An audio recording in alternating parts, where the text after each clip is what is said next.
భగవంతుని సృష్టిలో కర్మ అనేది ప్రతి ఒక్కరూ ఆచరించాలి. కర్మను తప్పించుకోకూడదు, అది ఎప్పటికైనా తప్పదు.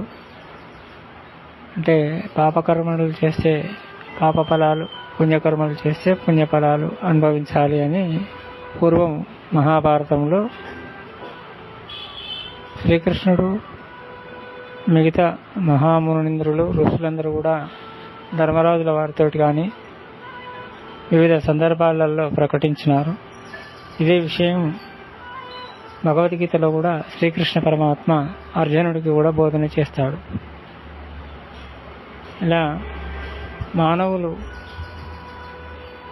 కర్మలు ఆచరించిన పిదప వారికి తగు విధములుగా మోక్షం సిద్ధిస్తుంది అని ఒక పురాణ నానుడి.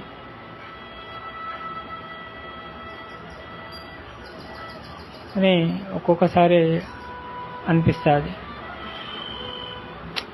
ఎవరు ఏ తప్పు చేయకపోయినప్పటికీ కూడా శిక్షలు అనుభవిస్తూ ఉంటారు.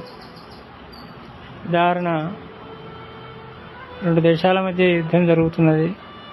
యుద్ధం చేసేవాడు, చేయించుకునే వాళ్ళు, అక్కడ అధికారాలు చెలాయించేటువంటి రాజులు బాగానే ఉంటారు. కానీ అక్కడ సమీపంలో ఉండేటువంటి మానవులకు ఎంతో కష్టం. సామాన్యమైనటువంటి మానవులకు వాళ్ళు అక్కడికి వెళ్ళి కదలలేరు, వేరే దేశం వెళ్ళలేరు.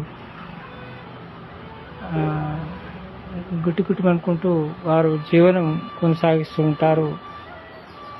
ఆ భయంకరమైనటువంటి యుద్ధంలో వాళ్ళు ఉండేది తెలియదు.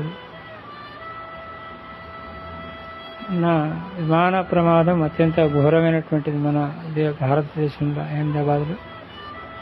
అక్కడ విమానంలో ప్రయాణించేటువంటి వారు దురదృష్టవశాత్తు వారు మరణించడమే కాకుండా ఆ విమానం పడిన చోటు కూడా ఆ కాలేజీ మీద పడి వారు భోజనం చేస్తుంటే ఆ విద్యార్థులు, అక్కడ ట్రైనీ విద్యార్థులందరూ కూడా అక్కడ మరణించడం అంతా కూడా ఒక కర్మగా భావించవలసి వస్తుంది. వాళ్ళు ఏ తప్పు చేయలేదు, ఏ పాపం చేయలేదు, కానీ అలా జరగడం దురదృష్టకరం.